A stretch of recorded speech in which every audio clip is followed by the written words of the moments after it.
السلام علیکم ورحمۃ اللہ ان الحمد للہ نحمده ونصلی علی رسولہ کریم اما بعد فاعوذ باللہ من الشیطان الرجیم بسم اللہ الرحمن الرحیم۔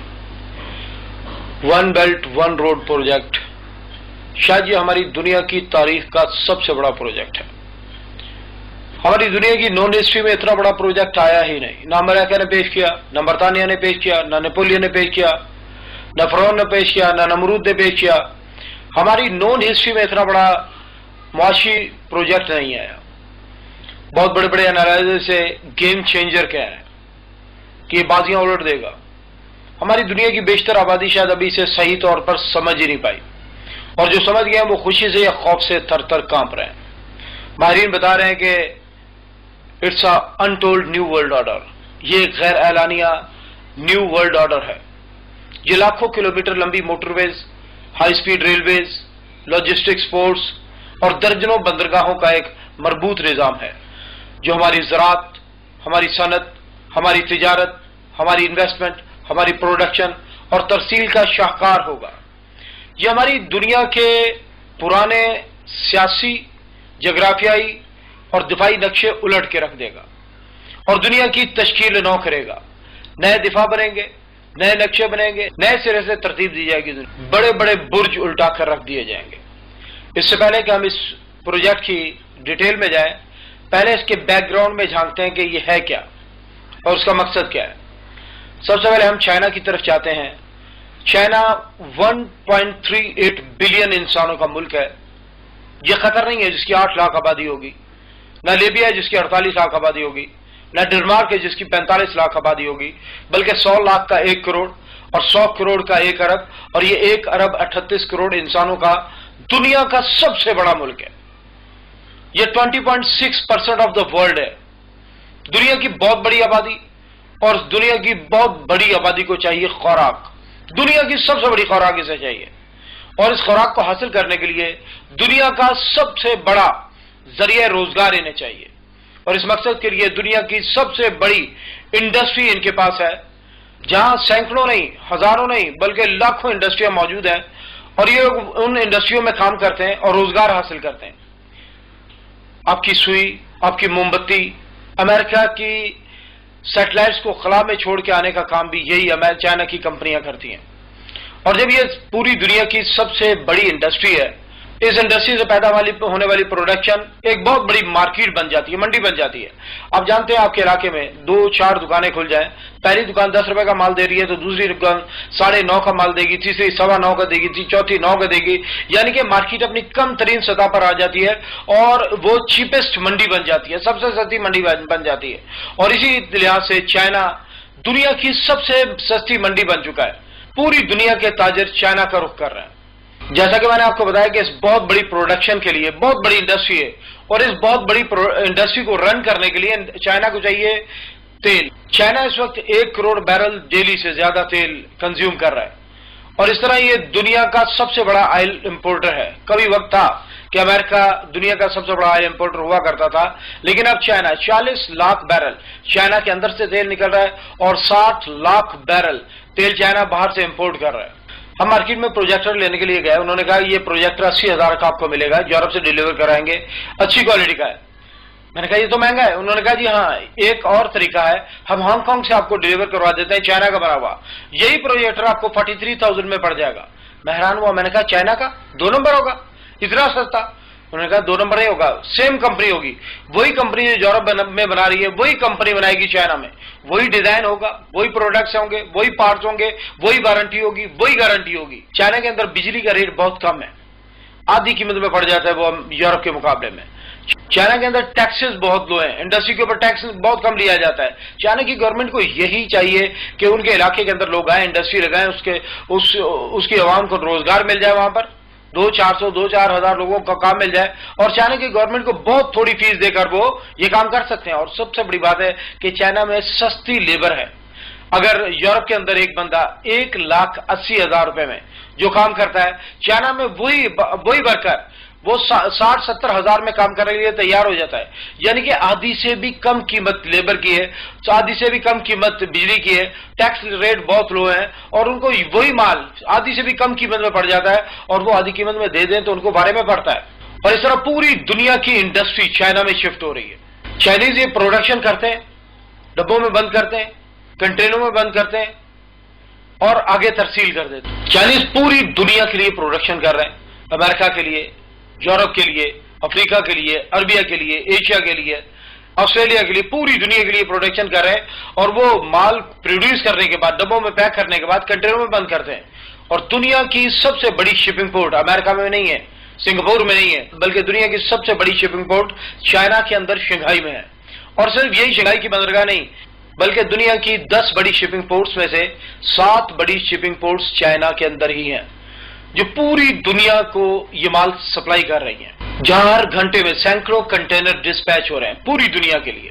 چائنا نے اس ترسیل کو مستقل بنانے کے لیے، نان سٹاپ بنانے کے لیے ایک منصوبہ تشکیل دیا ہے، جس کو میری ٹائم سلک روٹ کا نام دیا گیا ہے.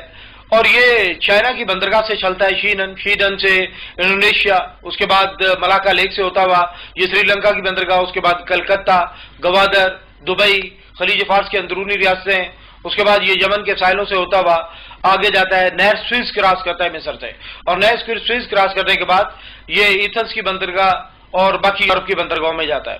نہر سوئز بننے سے پہلے یہ رستہ تھا 20,000 کلومیٹر کا، جو کہ بہت طویل اور بہت مہنگا تھا. نیپولین نے مصر کو کاٹا، نہر سوئز نکالی اور نہر سوئز کو ملا دیا میڈیٹرینین سی سے، یورپ کو عربیہ کے ساتھ ملا دیا اس نے، اور یہ راستہ بہت چھوٹا ہو گیا. اسی راستے سے 40 لاکھ بیرل تیل روزانہ گزرتا ہے. یہی یمن کے ساحلوں سے آگے افریقہ کی دوسری بندرگاہوں تک یہ راستہ جاتا ہے. اور چائنا نے 1 بیلٹ 1 روڈ کا نام دیا، یعنی کہ ایشیا، افریقہ، عربیہ، یورپ، یہ ایک ہی پٹی پر واقع ہے اس نے کہا. اور اس کے لیے ایک اور منصوبہ، 4000 سال پہلے دنیا کے نقشے پر ایک سڑک موجود تھی جس کو شاہراہ ریشم کہا جاتا تھا. یہ چین سے چلتی تھی، قازقستان، ازبکستان، کرغستان، ایران اور ترکی، ایشیا کوچک تک جاتی تھی. اور یہ سڑک حضرت عیسیٰ علیہ السلام کے پیدا ہونے سے 2000 سال پہلے موجود تھی. 2014 کے اندر یونیسکو نے اس کو اپنے ثقافتی ورثے میں شامل کیا، 33 نئے مقامات کو اس میں شامل کیا، اور پوری دنیا کے ملکوں کو کہا کہ اپنے اپنے حصے کا کام کریں، اس کو مکمل کریں. یہ ایک تجارتی گزرگاہ ہوگی اور یہ دنیا کا سب سے بڑا پروجیکٹ ہوگا، جو 1,20,000 کلومیٹر لمبی موٹر ویز کا جال ہے. یہ موٹر وے چائنا سے لے کر میڈرڈ تک نہیں، بلکہ چائنا سے منگولیا بھی ہے، چائنا سے رشیا بھی ہے، چائنا سے گوادر بھی ہے، پوری دنیا کے ملکوں میں یہ گھوم رہی ہے، جو کہ 1,20,000 کلومیٹر لمبی موٹر ویز کا جال ہے، جو ہماری دنیا کی تاریخ کا سب سے بڑا مضبوط پروجیکٹ ہے. دنیا کی تاریخ میں اتنا بڑا پروجیکٹ آیا ہی نہیں جو ٹریڈ کے مقاصد کے لیے بنایا گا. یہ 40,000 کلومیٹر ہائی سپیڈ ریلویز کا جال ہے، اور اس ریلوے نے اپنا پہلا چکر کاٹ لیا ہے. چائنا سے ریل چلی ہے اور میڈرڈ گئی ہے، وہاں مال اتارا ہے، اور میڈرڈ سے 5 مائل لے کر یہ واپس چائنا آ گئی ہے. اور پوری دنیا نے شور مچا دیا کہ یہ تو سمندری راستے سے بھی سستا ہے، یہ اس دنیا کا سب سے سستا روٹ ہے جو چائنا کو یورپ سے ملائے گا. انڈینز نیٹ پر بہت پروپیگیٹ کر رہے ہیں، ہر بلاگ پر وہ شور بجا رہے ہیں کہ یہ جو پاکستان کی گوادر کی بندرگاہ یہ استعمال نہیں ہوگی، بلکہ یورپ کے ساتھ اگر ٹریڈ کرنا چاہے گا چائنا، رشیا، سینٹرل ایشیا، تو وہ اس روڈ کے ذریعے ہوگی، یعنی کہ موٹر وے کے ذریعے ہوگی، جو کہ ڈائریکٹ جا رہی ہے میڈرڈ تک. اور انہوں نے یہ بھی بتایا، پوری دنیا کو یہ بتایا کہ بھائی ہاں یہ راستہ بھی سستا ہے. اور ہم نے مختلف کمپنیوں سے کنفرم کیا کہ واقعی یہ راستہ سفر سستا پڑتا ہے، کیونکہ سمندر کا سفر ہے 18,595 کلومیٹر، جو کہ سمندری سفر سستا ہونے کے باوجود بہت طویل ہے اور بہت مہنگا پڑتا ہے. اس کے مقابلے میں ٹرین کا سفر 10,700 کلومیٹر ہے، جو کہ سستا پڑ جاتا ہے. لیکن ہم دنیا کے نقشے کو اس طرح نہیں دیکھ رہے، ہم دنیا کے نقشے کو کسی اور نظر سے دیکھ رہے ہیں، اور وہ ہے گوادر ٹو بارسلونا. یعنی کہ یورپ کا سفر، گوادر سے لے کر بارسلونا کا سفر 8,943 کلومیٹر رہ جائے گا، اور یہ یورپ کے لیے سب سے چیپسٹ روٹ ہوگا، اور یہی روٹ استعمال ہوگا. لیکن اب سوال یہ پیدا ہوتا ہے کہ کیا یہ روٹ جو ہے گلوبل ٹریڈ کے لیے کافی ہوگا؟ 3 بڑے کھلاڑی ہیں ایشیا میں اس ٹریڈ کے، رشیا، چائنا اور سینٹرل ایشیا. چائنا کی اپنی بہت بڑی پروڈکشن ہے اور بہت بڑا آئل کا کنزیومر ہے، یعنی کہ وہ بہت بڑی منڈی ہے. رشیا انرجی ریسورسز کا بہت بڑا ایکسپورٹر ہے. اور سینٹرل ایشیا عربیہ کے بعد تیل کے سب سے بڑے ذخائر، 336 بلین بیرل تیل، گیس کے سب سے بڑے ذخائر 521 ٹریلین کیوبک فٹ گیس کے ذخائر، ایک ملک کے اندر 10,000 ٹن سونا ہے. یہاں منرل بہت بے بہا ہیں، اور پوری دنیا ان انرجی ریسورسز کی طرف اپروچ کرنا چاہتی ہے، ان کو یوز کرنا چاہتی ہے. اب یہ ممالک یورپ کے ساتھ اسپیشلی فقط یورپ کے ساتھ ٹریڈ نہیں کرنا چاہتے. ایک حد تک ٹریڈ ہوگی یورپ میں، کیونکہ دنیا کی پاپولیشن کا صرف 13% حصہ یورپ میں رہتا ہے اور ان کی اپنی پروڈکشن خاطر خواہ ہے. وہاں مال نہیں بکے گا. مال بکے گا تو ایشیا اور افریقہ میں ملے گا جو دنیا کی سب سے بڑی آبادی ہے. ایشیا 60.67% آف دا ورلڈ اور افریقہ 14.79% آف دا ورلڈ. یہ دنیا دونوں براعظم مل کر 75% آف دا پاپولیشن بناتے ہیں دنیا کی، جو کہ بہت بڑی آبادی ہے. دنیا کی سب سے اہم اور سب سے بڑی آبادی یہی واقع ہے. دنیا کے کنزیومر یہی واقع ہے، دنیا کے بائر یہی واقع ہے، اور دنیا ٹریڈ بھی انہی سے کرنا چاہتی ہے. آپ کو یاد ہوگا رشیا نے سینٹرل ایشیا کو اپنے اندر شامل کر لیا تھا، اس کے بعد افغانستان پر حملہ کیا تھا، افغانستان پر قبضہ کیا تھا. وہ افغانستان تک نہیں آنا چاہتا تھا بلکہ وارم واٹر تک، گرم پانیوں تک آنا چاہتا تھا. رشیا کی اگر سمندر سے اپروچ تھی تو وہ صرف یورپ سے تھی، اور یورپ سے 20-22 ہزار کلومیٹر کا راستہ، بہت لمبا راستہ پڑتا. اس راستے سے تو آٹا بھی سونے کا بھاؤ پڑ جاتا ہے.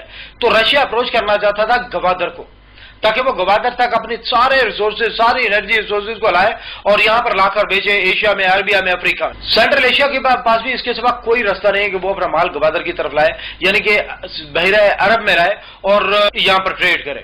انڈیا نے ایک بہت بڑی آفر کیا، آج کل بہت زیادہ پروپیگیٹ کیا جا رہا ہے یہ نیٹ پر، اور ہمارا الیکٹرانک میڈیا بھی اس کی دھوم مچا رہا ہے کہ انڈیا نے بندرگاہ بنائی ہے چابہار میں، اور انڈیا نے آفر کیا ہے کہ بھائی آپ افغانستان اور پاکستان کو چھوڑیں، بائی پاس کریں، آپ سینٹرل ایشیا اور رشیا ڈائریکٹ آئے ایران میں، ایران سے چابہار کی بندرگاہ میں آئے اور یہاں سے آپ عربیہ میں ٹریڈ کریں، ایشیا میں ٹریڈ کریں، افریقہ میں ٹریڈ کریں. یعنی کہ 75% پاپولیشن تک پہنچنے کا ان کو بالکل سمپل راستہ دے دیا، سیف راستہ دے دیا. لیکن یہ کنفرم ہے کہ چابہار کی بندرگاہ 11 میٹر سے زیادہ گہری نہیں ہے، اور 11 میٹر گہری بندرگاہ کے اندر بڑے کنٹینر شپس آ کر رک ہی نہیں سکتے، لنگر انداز ہی نہیں ہو سکتے. جب وہ آ ہی نہیں سکتے، لنگر انداز ہی نہیں ہو سکتے، تو ٹریڈ کا کیا سوال ہے؟ یہ تو پاسبل ہی نہیں ہے کہ یہاں سے ٹریڈ ہو سکے. تو یہ انڈیا ایران کو جو بندرگاہ بنا کر دے رہا ہے، اس کے مقاصد کیا ہے؟ بھائی دیکھیے، انڈیا کی فورس افغانستان میں ہے اور انڈیا اپنی فوج کا حجم وہاں بڑھانا چاہتا ہے. امریکہ انڈیا کو افغانستان میں سیٹ کرنا چاہتا ہے، اس کو وہاں پوزیشن دینا چاہتا ہے، اور وہاں فوج کے لیے انڈیا کو چاہیے راستہ، جو پاکستان تو دینے کو تیار نہیں ہے. پاکستان کبھی بھی انڈین آرمی کو افغانستان کے اندر اپروچ نہیں دے گا، نہ راستہ دے گا، نہ کوئی لائن دے گا. انڈیا افغانستان میں اپنی فوج کی سپلائی کو کس طرح برقرار رکھے گا؟ پاکستان تو راستہ دینے کو تیار نہیں ہے اور نہ ہی ہو سکتا، یہ پاسبلٹی نہیں ہے. انڈیا ہمارا دشمن ہے اور وہ افغانستان میں جائے گا تو وہ بھی ہماری دشمنی ہی کو آگے بڑھائے گا. تو پھر انڈیا کے لیے کیا آپشن ہے؟ انڈیا کے پاس ایک ہی آپشن ہے کہ اپنی فوج کو بحری جہازوں میں اتارے، چھوٹے بحری جہازوں میں اتارے، اور وہ بحری جہاز چابہار کی بندرگاہ پر جا کر لگے. اور چابہار کی بندرگاہ سے انڈیا نے ایک روڈ بنائی ہے جو کہ افغانستان جاتی ہے، یعنی اپنی سپلائی کو، ملٹری پریزنس کو برقرار رکھنے کے لیے، لاجسٹک سپورٹ قائم رکھنے کے لیے، اپنے فوج کے لیے اسلحہ کے لیے، گولہ بارود کے لیے، خوراک کے لیے، پرسنل کی آمد و رفت کے لیے وہ یہ راستہ بنا رہا ہے. یہ چابہار کی بندرگاہ کوئی تجارتی مقاصد کے لیے نہیں ہے، یہ ٹریڈ روٹ نہیں ہے، یہاں سے ٹریڈ نہیں ہو سکے. اب جو معاہدہ ہوا ہے انڈیا، ایران اور افغانستان کا، تو دیکھیے ایران تو پہلے سمندر پہ تھا، تو افغانستان تو کو وہ اپروچ دے رہے ہیں اس معاہدے کے اندر. افغانستان کی کوئی بہت بڑی پروڈکشن نہیں ہے، افغانستان گندم بھی پاکستان سے منگواتا ہے، تو وہ ملک جس کی پروڈکشن ہی نہیں ہے وہ کیا ٹریڈ کرے گا؟ بیسیکلی یہ معاہدہ ہی فوجی مقاصد کے لیے ہے، اور اس سے اپنی فوجی پریزنس کو افغانستان کے اندر وہ مضبوط کرنا چاہتے ہیں. اور ذرا یہ دیکھیے کہ چائنیز کیا کہہ رہے ہیں. 2,000-kilometer road and rail link connecting Kashgar in West China's Xinjiang Uyghur Autonomous Region to Pakistan's southwestern port of Gwadar. For China, it reduces transportation time of goods and energy. Currently, exports from China to the Middle East and Africa via the Strait of Malacca take about 45 days. That could be reduced to less than 10 days going through Gwadar port. In a broader view, the corridor will closely connect Central Asia, West Asia and Gulf states through economic and energy cooperation. کمال ہوگی. Chinese بتا کیا رہے ہیں؟ وہ کہتے ہیں کہ ہمارا سفر بہت لمبا ہے. چنگائی سے چلتے 12,273 کلومیٹر خلیج فارس کے اندر ہم آتے ہیں، اور وہاں سے تیل لے کر واپس جاتے ہیں 12,273 کلومیٹر. 45 ڈیز کا یہ سفر ہے. اور ایک اور جو جہاز ہوتا ہے، بحری جہاز جس کے اندر تیل جاتا ہے، اس کا کرایہ ہے $67,000 پر ڈے، ایک دن کا کرایہ ہے. اور 45 دن کا کرایہ اپروکسیمیٹلی 30 to 35 لاکھ بنتا ہے، 35 لاکھ کے قریب بنتا ہے کرایہ۔ یہ 35 لاکھ ڈالر ہیں، یعنی کہ یہ لاکھوں روپے نہیں، کروڑوں روپے نہیں، بلکہ اربوں روپے کی بات ہے۔ اور یہ ایک جہاز نہیں گزرتا یہاں سے۔ چائنا کی ڈیمانڈ ہے 600 بلین کیوبک فٹ گیس، جو کہ ایل پی جی کی صورت میں جاتی ہے، اور وہ گیس بھی اسی رستے بحری جہازوں کے اندر جاتی ہے۔ چائنا کی ڈیمانڈ میں نے آپ کو بتایا کہ 60 لاکھ بیرل تیل ہے، یہ دنیا کی سب سے بڑی ڈیمانڈ ہے، یہ بھی اسی رستے سے جاتی ہے۔ اور میں نے آپ کو بتایا تھا کہ چائنا کی پروڈکشن بھی دنیا کی سب سے بڑی پروڈکشن ہے، اور اس کا بھی 90% حصہ اسی رستے سے آتا ہے۔ اگر آپ ملاکا لیک میں کھڑے ہو جائیں اور دونوں طرف دیکھیں تو ایک طرف سے تیل اور گیس کے بحری جہاز بھرے ہوئے آ رہے ہیں، اور دوسری طرف سے چائنا کے جو چائنا کی فنش پروڈکٹس ہیں، ان کے جو جہاز ہیں وہ لین لگائے آ رہے ہیں ایشیا کی طرف، افریقہ کی طرف، عربیہ کی طرف، یورپ کی طرف۔ یہاں سینکڑوں جہاز گزر رہے ہیں ڈیلی، اور چائنیز کہہ رہے ہیں کہ ہمارے پاس ایک اپرچونٹی آئی ہے۔ وہ کیا ہے؟ وہ کہتے ہیں کہ ہم گوادر سے ایک روڈ بنائیں گے جو کہ خنجراب تک ہوگی، اور خنجراب سے آگے چائنیز خود بیٹھے میں۔ وہ کہہ رہے ہیں کہ ہم اس روڈ کو بنائیں گے اور یہاں سے اتر آئیں گے گوادر تک، اور صرف یہ روڈ ہی نہیں بنے گی بلکہ اس روڈ کے ساتھ ایک گیس کی لائن بن رہی ہے اور ایک پائپ کی لائن بن رہی ہے۔ گیس کی لائن میں سے میں نے آپ کو بتایا کہ ان کی ڈیمانڈ ہے 600 بلین کیوبک فٹ گیس، اور یہ گیس دنیا کی بہت بڑی ڈیمانڈ ہے۔ اس کا ٹیکس کتنا بنے گا یہ ہم تصور بھی نہیں کر سکتے، یہ اربوں میں بنے گا، یہ لاکھوں میں کروڑوں میں نہیں ہوگا بلکہ اربوں میں صرف ٹیکس ہوگا، جس کے لیے آپ کو کچھ کرنا نہیں پڑے گا، صرف گیس گزرنے کی اجازت دیں گے، وہ گیس گزرے گی اور آپ کو ٹیکس ملتا رہے گا۔ میں نے آپ کو بتایا تھا کہ نہر سوئز میں سے 40 لاکھ بیرل تیل ڈیلی گزرتا ہے، جو آگے یورپ میں سپلائی ہوتا ہے، 40 لاکھ بیرل ڈیلی۔ اور نہر سوئز کے اوپر مصر نے جو ٹیکس لگایا ہوا ہے، وہاں سے جو ریونیو اکٹھا ہوتا ہے وہ اتنا ہوتا ہے کہ پورے مصر کا بجٹ نکل جاتا ہے۔ وہ 40 لاکھ بیرل تیل وہاں سے گزرتا ہے۔ آپ تصور کیجئے چائنا کی ڈیمانڈ ہے 60 لاکھ بیرل تیل ڈیلی، اور 60 لاکھ بیرل ڈیلی گزرنے کا مطلب کیا ہوگا، اس کا ریونیو کتنا بنے گا پاکستان میں؟ ایک طرف عرب ممالک ہیں، سعودیہ، کویت، ایران، عراق، یہ سارے ممالک تیل نکالیں گے، ہاتھ پیر کالے کریں گے، تیل کو اس لائن میں لا کے ڈالیں گے، اور اس لائن میں سے تیل کو ہم پمپ کریں گے، کچھ جگہ ری پمپ کریں گے، اور چائنا سے جا کے یہ تیل نکلے گا، اس تیل سے وہ اپنی انڈسٹری چلائیں گے، دن رات کام کریں گے، پروڈکشن حاصل کریں گے۔ لیکن کمال ہے کہ پاکستانی اس پر بیٹھ کر جو منافع حاصل کریں گے وہ کتنا ہوگا؟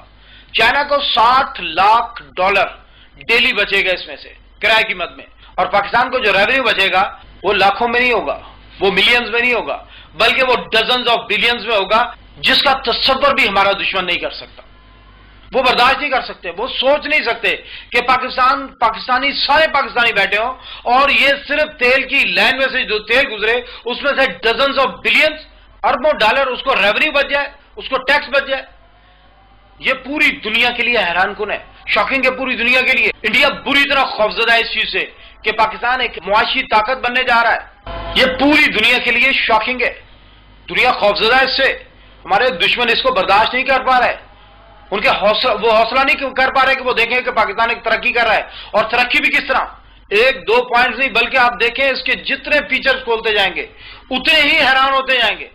میں حیران ہوں اللہ کی قسم جس نے پاکستان کے لیے پہلی مرتبہ یہ لفظ استعمال کیا تھا نا کہ پاکستان اللہ کی نشانی ہے، سلام ہے اس شخص کو، واقعی پاکستان اللہ کی نشانی ہے۔ یہ اتنی بڑی اپرچونٹی ہمارے ہاتھ آئی ہے، یہ ہم تصور بھی نہیں کر سکتے، اور یہ یوں ہی نہیں ہمیں مل گئی، اللہ تعالیٰ ہر چیز دینے سے پہلے آزماتا ہے۔ جیسے میں نے آپ کو بتایا کہ تیل ارب مال نکالیں گے، پاکستان سے گزرے گا، صرف ہمیں اربوں ڈالر اس میں سے ریونیو مل جائے گا، اور چائنیز اس تیل کو استعمال کریں گے، انڈسٹری میں یوز کریں گے، پروڈکشن حاصل کریں گے، دن رات کام کریں گے وہ، اور جو مال پیدا کریں گے اس کو ڈبوں میں بند کریں گے، ڈبوں کو کنٹینروں میں بند کریں گے، اور کنٹینروں میں وہ مال پیک کرنے کے بعد وہ بندرگاہوں پر نہیں لے جائیں گے۔ 45 ڈیز کا سفر ہے، لاکھوں ڈالر کا کرایہ ہے، میں نے آپ کو بتایا۔ وہ کیا کریں گے؟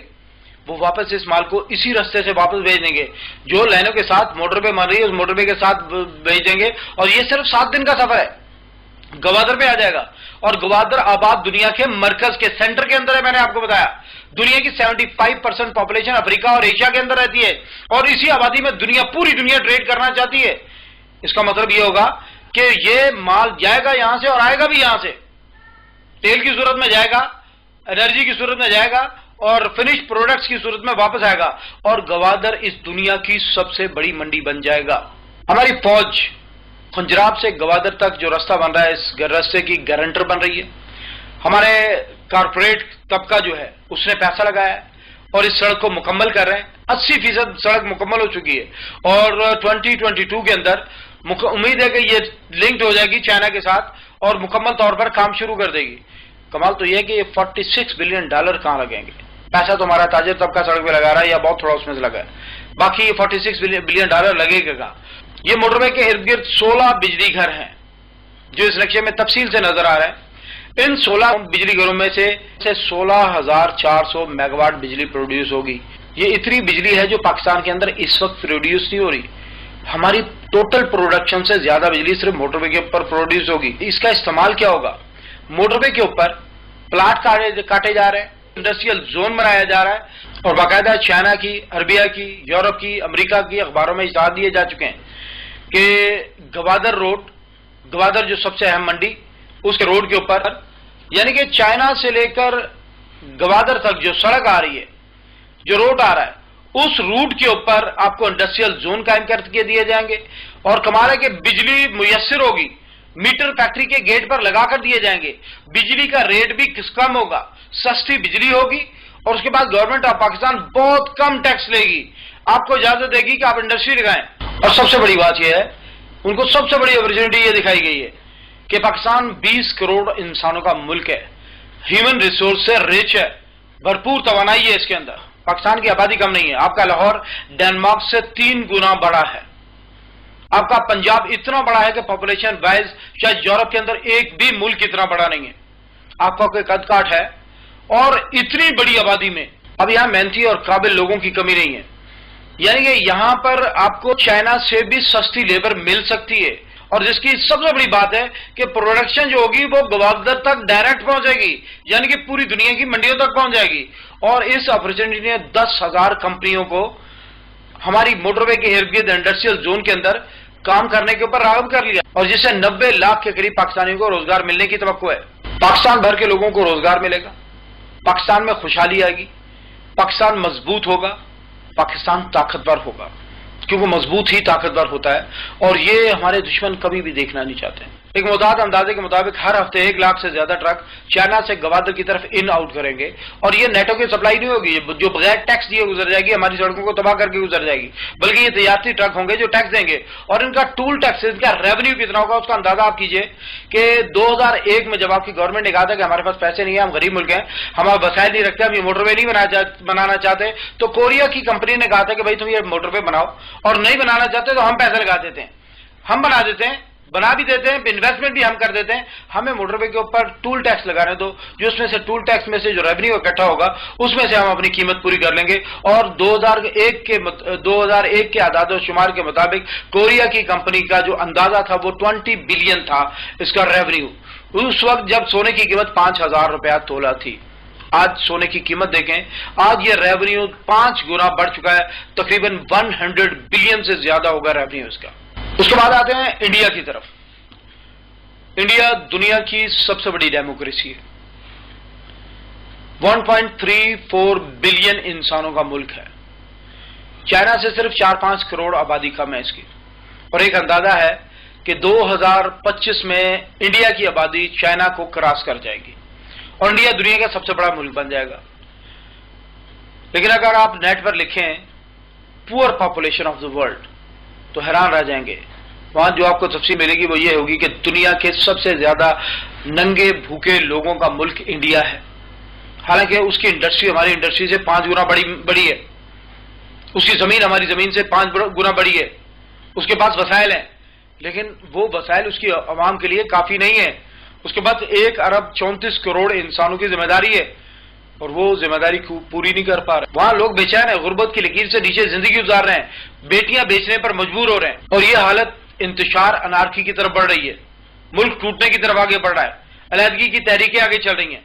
اگر انڈیا 21ویں صدی میں داخل ہونا چاہتا ہے، اگر انڈیا اس ٹریڈ کے دور کے اندر داخل ہونا چاہتا ہے تو اس کے پاس ایک ہی حل ہے کہ وہ اپنی انڈسٹری کو گرو کرے، انڈسٹری لگائے، اور انڈسٹری لگانے کے لیے اس کو گیس کی ضرورت ہے، اور انڈیا کی ڈیمانڈ جو ضرورت ہے وہ 151 بلین کیوبک میٹر گیس کی ضرورت ہے، جو کہیں اور سے پوری نہیں ہوگی، بلکہ وہ صرف پوری ہو سکتی ہے تو سینٹرل ایشیا سے، جہاں میں نے آپ کو بتایا کہ 521 بلین کیوبک میٹر گیس کے ذخائر ہیں، اور یہ تاپی جو لائن ہے آپ کی ترکمانستان، افغانستان، پاکستان اور انڈیا، یہ لائن اس کی ضرورت پوری کر سکتی ہے۔ یا پھر ایک اور آپشن ہے، ایران، پاکستان اور پھر انڈیا، یہ لائن بھی اس کی ضرورت پوری کر سکتی ہے۔ لیکن کسی بھی ملک سے کوئی لائن گزارنا یا سڑک گزارنے کا مطلب یہ ہوتا ہے کہ اس ملک کی شرائط کے اوپر آنا ہوتا ہے، اور ویسے بھی WTO کا قانون ہے کہ جس ملک سے آپ کو سیکورٹی رسک ہو اس کو MFI اسٹیٹس نہیں دیا جاتا، اس کے لیے ٹریڈ روٹس نہیں کھولے جاتے، یہ طے ہے، یہ ورلڈ لا ہے۔ اور ہیومن رائٹ وائلیٹر کو کبھی بھی MFN اسٹیٹس نہیں دیا جاتا، اس کو ٹریڈ روٹس نہیں دیے جاتے جب تک کہ وہ ہیومن رائٹ وائلیشن کو روک نہ دے۔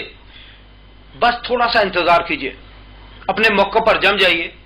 انڈیا اگر 21ویں صدی میں داخل ہونا چاہتا ہے، اپنے لوگوں کو روزگار دینا چاہتا ہے، اپنے لوگوں کی بھلائی چاہتا ہے، اپنے وجود کو قائم رکھنا چاہتا ہے، تو پھر اس کو انڈسٹری تو لگانا پڑے گی، اور انڈسٹری کے لیے گیس پاکستان سے گزارنا پڑے گی، اور اگر گیس پاکستان سے گزارے گا پاکستان کی شرائط کے اوپر آنے کا مطلب ہے کہ اسے کشمیر کو آزاد کرنا ہوگا، ہندوستان کے مسلمانوں کو امن دینا ہوگا، RSS کے گنڈوں کو لگام دینا ہوگی۔ اور ہندوستان کے بڑے بڑے انالائزرز کہہ رہے ہیں کہ اگر ہم نے کشمیر کو آزاد کر دیا تو پھر آسام والے بھی آزادی مانگیں گے، ناگالینڈ والے بھی آزادی مانگیں گے، منی پور والے بھی آزادی مانگیں گے، خالستان والے بھی آزادی مانگیں گے۔ ہندوستان اپنے وجود، اپنے حجم کے اندر سے ایک پریشر پیدا ہوگا اور پورا ہندوستان پھٹ جائے گا، ٹکڑے ٹکڑے ہو جائے گا، مختلف ریاستوں میں بڑھ جائے گا۔ اب انڈین دانشوروں نے ایک اور حل بتایا، انہوں نے کہا کہ ہم لائن ہی ایران سے لیں گے اور پانی میں ڈال کے وہ انڈیا کے ساحل تک لے جائیں گے اور گیس استعمال کریں گے، انڈسٹری میں لگائیں گے۔ تو دیکھیے پاکستان کی گورنمنٹ نے کیا کیا۔ پاکستان کے دائرہ اختیار میں نیا علاقہ جو کہ 50,000 مربع کلومیٹر سے زیادہ ہے کے وسائل شامل ہوئے، جہاں معدنیات کے اتنے ذخائر ہیں جن کا اندازہ لگانا ممکن نہیں۔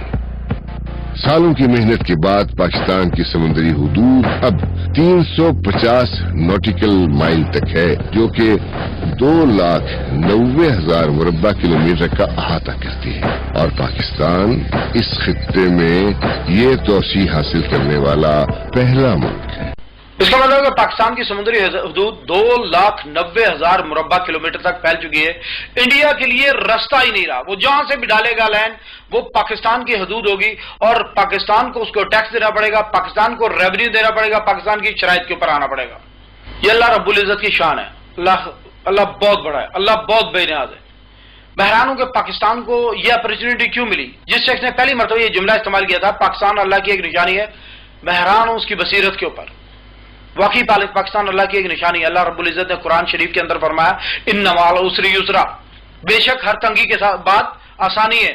اور تنگی کتنی دیکھی ہم نے، پاکستان بنا پہلے سال ہندوستان کے ساتھ جنگ کے حالت میں آ گئے، ہم کشمیر کے مسئلے پر الجھ پڑے تھے، اور اس کے بعد افغانستان کو رشیا نے فتح کیا اور افغانستان کے اندر جنگ شروع ہو گئی، مجاہدین نے وہ جنگ لڑی، پاکستان کی سپورٹ سے جنگ لڑی، اور تھوڑی بہت نہیں 17,50,000 لاشیں اٹھائیں، لیکن رشیا کو برداشت نہیں کیا، اور رشیا اس وقت دنیا کا سب سے طاقتور ملک تھا، 51 لاکھ فوج تھی اس وقت رشیا کی، 1,700 انٹر کانٹیننٹل بیلسٹک میزائل پوری دنیا کو اپنے نشانے پر لیے ہوئے تھے، اور رشیا وہاں سے نکل گیا، شکست ہو گئی، اس کے ٹکڑے ٹکڑے ہو گیا۔ اس کے بعد امریکہ داخل ہوا افغانستان کے اندر، اور اس امریکہ کی فوجوں کو انڈیفیٹیبل فورسز کہا جاتا تھا، وہ فوجیں جن کو شکست سے نہیں دی جاتی۔ بڑے بڑے انالائزرز کہہ رہے تھے کہ امریکہ کی ملٹری مشین اتنی بڑی ہے کہ پوری دنیا کی فوجیں اگر اکٹھی ہو کر امریکہ کے ساتھ جنگ کرنا چاہیں تو امریکہ کو شکست نہیں دے سکتے۔ اور امریکہ نے افغانستان میں اپنی تاریخ کی، امریکہ کی تاریخ کی سب سے لمبی جنگ لڑی، اور دنیا کی تاریخ کی سب سے مہنگی جنگ لڑی۔ لیکن کمال ہے، امریکہ افغانستان سے شکست کھا کے نکل رہا ہے اور انڈیا کو وہاں پھنسا رہا ہے۔ اب انڈیا کی باری آ جائے گی، اور کمال ہے، دہشت گردی کے خلاف جنگ پوری دنیا میں لڑی جا رہی ہے۔ فرانس بھی جنگ لڑ رہا تھا دہشت گردی کے خلاف۔ فرانس نے یورپی پارلیمنٹ سے یہ قانون منظور کروایا تھا کہ اسرائیلی سیٹلمنٹ کا سامان یورپ کے اندر فروخت نہیں ہوگا، لیکن ایک کاروائی ہوئی فرانس کے اندر، وہ ہوٹل کے اندر چند درجن لوگ مارے گئے، اور فرانس سرنڈر کر گیا، وہ اسرائیل کے ساتھ جا کر کھڑا ہو گیا، اس نے کہا ہاں اس نے کہا نہیں ہم اسرائیل کے ساتھ ہیں اور مسلمانوں کے خلاف کارروائی شروع کر دی. لیکن کمال ہے، اور اس دہشت گردی کے خلاف جنگ کے اندر ہم نے کیا نقصان کیا؟ ہماری عورتوں کے بازاروں میں دھماکے ہوئے، ہماری مسجدوں میں دھماکے ہوئے، ہمارے جی ایچ کیو میں دھماکے ہوئے، ہمارے 60,000 سے زیادہ لوگ مارے گئے. لاہور میں اپنے بچوں کا قیمہ ہم نے اکٹھا کیا، ہم نے بہت تکلیف اٹھائی، بہت تکلیف اٹھائی. اور اللہ کی قسم یہ دنیا کی سخت ترین قوم ہے جس کی اللہ رب العزت نے اس انداز میں تربیت کی ہے، ہر آزمائش سے گزارا ہے اس کو، اور اللہ تعالیٰ نے اس کے بعد یہ تحفہ ہمیں دیا گوادر کا کہ ہاں اب تم اس قابل ہو، اس کو سنبھال سکتے ہو. اور ہمارے دشمن بے چین ہیں، وہ اس کو برداشت کرنے کو تیار ہی نہیں ہے. گوادر پروجیکٹ کے اوپر ان کی جان نکل جاتی ہے. اور یہ بھی طے ہے کہ دنیا جب 21ویں صدی میں ٹریڈ کے دور کے اندر قدم رکھے رہی ہوگی، دنیا ترقی کے دور کے اندر قدم رکھی ہوگی، ہندوستان زندگی اور موت کی جنگ لڑ رہا ہوگا.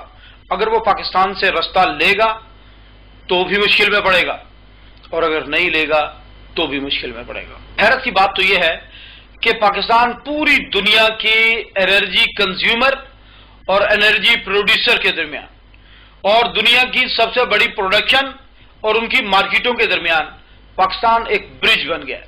اور یہ پوزیشن میرا خیال ہے کہ دنیا کی ہزاروں سال کی تاریخ میں کسی قوم کو بھی نہیں ملی، اتنی بڑی اپرچونٹی نہیں ملی. اہم تجارتی رستوں کے لیے فوجیں حملے کرتی تھیں، فوجیں قبضے کرتی تھیں، ہمیشہ سے ایسا ہوتا ہے. تجارتی مقاصد کے لیے قومیں بڑھتی ہیں، حکمران اپنے لشکروں کو آگے بڑھا دیا کرتے تھے، قوموں پر ملکوں پر قبضے کر لیا کرتے تھے. لیکن اتنی بڑی اپرچونٹی کسی قوم کو ملے گی؟ یہ 1000 سال کی تاریخ اٹھا کر دیکھ لیں، کسی قوم کو اتنی بڑی اپرچونٹی نہیں ملی. اور آپ کا کیا خیال ہے؟ آپ کے دشمن یہ برداشت کر جائیں گے؟ امریکہ جس کے جرنیلوں کا برملا یہ کہنا ہے کہ پاکستان نے ہمیں ڈبل کراس کیا، پاکستان ہماری شکست کا ذمہ دار ہے، نیٹو جس کے یہ جرنیل کہہ رہے ہیں کہ ہماری شکست کا واحد ذمہ دار پاکستان ہے، وہ یہ قبول کر لیں گے؟ امریکن کبھی بھی نہیں قبول کریں گے. امریکن کبھی بھی پاکستان کو بڑھتا ہوا دیکھنا نہیں چاہتے، اور پاکستان ہی نہیں، امریکن چائنیز کو بھی گروتھ کرتا ہوا نہیں دیکھنا چاہتے. امریکن اس کے خلاف ضرور کام کریں گے اور پورا کام کریں گے، اپنی طاقت کے مطابق اس کے خلاف ہر کام کرنے کو وہ تیار ہوں گے. اور دوسری طرف اسرائیلی جو پہلے دن سے ہمارے دشمن ہیں. میں ہیومینٹیرینز کے اوپر بریفنگ تیار کر رہا تھا تو میں نے کہا کہ ذرا دیکھوں کہ فلاح انسانیت کے کاموں کے بارے میں یہ پرانی کتابوں میں کچھ لکھا ہوگا، آسمانی کتابوں میں، تو وہ بھی اپنے حوالے اپنے پاس لکھ لیتا ہوں. میں نے تورات اٹھائی، تورات کھولی، اور جب تورات پڑھی تو میں حیران رہ گیا. تورات کے اندر لکھا تھا ایک لشکر اٹھے گا مشرق کی طرف سے، یہ یروشلم کی دیواروں کے ساتھ آ کر جنگ کھڑی کرے گا، یعنی کہ اسرائیل کی دیواروں کے ساتھ آ کر جنگ کھڑی کرے گا، اور وہ دنیا کی تاریخ کی سب سے بڑی جنگ ہوگی جو یہودیوں کی ان کے دشمنوں کے ساتھ ہوگی. اور اس کے بعد میں نے بائبل اٹھا کے دیکھی، انجیل اٹھا کر دیکھی، اس کے اندر لکھا تھا کہ قیامت کے قریب پوری دنیا کے یہودی اسرائیل میں اکٹھے ہو جائیں گے، یہ پہلی نشانی. اور اس کے بعد بائبل میں یہ لکھا ہے 6th اینجل، چھٹا فرشتہ اپنی شیشی میں سے ایک سیال مادہ گرا دے گا جو دریائے فرات کے اوپر گرے گا اور فرات خشک ہو جائے گا. اور اس کے بعد مشرق کے حکمرانوں کو یہ چھوٹ مل جائے گی کہ وہ آگے بڑھے اور ان کا لشکر آئے گا اور اسرائیل کے ساتھ ہرمجدون کی وادی میں، جس کو انگلش میں آرمگڈان کہتے ہیں، ہرمجدون کی وادی میں وہ آ کر جنگ کھڑی کرے گا، اور یہ جنگ دنیا کی تاریخ کی سب سے بڑی جنگ ہوگی. بائبل میں لکھا ہے کہ انسان کھڑے ہوں گے لیکن آنکھوں کے خول کے اندر سے ڈھیلے گل چکے ہوں گے. انسان کھڑا ہوگا لیکن جبڑوں کے اندر سے زبان گل چکی ہوگی، اور یہ اتنی خوفناک جنگ ہوگی کہ یروشلم سے 200 میل تک اتنا خون بہے گا کہ پوری زمین انسانوں کے خون، جسموں اور جنگی ہتھیاروں سے بھر جائے گی. بائبل نے لکھا ہے کہ اس جنگ کے اندر 2/3 یہودی مار دیے جائیں گے. اور اسی لیے وہ نہیں چاہتے کہ مشرق کی طرف سے کوئی بھی طاقت اٹھے جو ان کے اگینسٹ ہو، جو ان کے خلاف ہو. ڈیوڈ بن گورین نے اپنی پہلی تقریر کے اندر کہا تھا کہ ہمیں خطرہ عربوں سے نہیں ہے بلکہ ہمیں خطرہ پاکستان سے، کیونکہ Pakistan and whole of it love the Arab and hate the Jews. Pakistan اور پورا کا پورا پاکستان یہ عربوں سے محبت کرتے ہیں اور یہودیوں سے نفرت کرتے ہیں. And this love of Arabs is more dangerous for us than self. اور یہ عربوں کا جو محبت کرنے والا ہے پاکستان، یہ ہمارے لیے عربوں سے زیادہ خطرناک ہے. اور اسی لیے وہ کہہ رہے ہیں کہ ہم ہر سطح پر پاکستان کو برباد کرنے کی پوری کوشش کریں گے. انہوں نے یہ عزم کیا تھا. اور اس کے بعد انڈیا